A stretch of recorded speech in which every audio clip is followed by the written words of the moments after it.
So hello and as always, welcome back to Learning MU. So many of you have been asking me if I've had any problems with the MacBook Pro. So I'm going to tell you one that we've had recently. So we've been using this MacBook Pro for a while now, but it is true that every now and then when we're using Safari, we do see that there's sort of a sticker that says this app is using, or this actual page is using too much actual energy and it will slow down your MacBook Pro.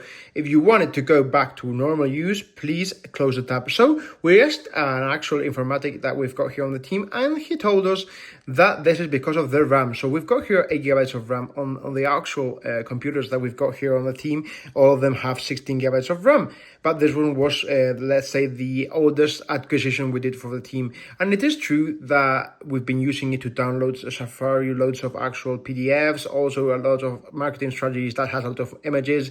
And in general, we've been using it also to do video games at the same time. So in general, it has been having a very intense use, and therefore every now and then the Safari did tell us, okay, so you should actually slow down or close some tabs because it's using too much energy and your MacBook will slow down.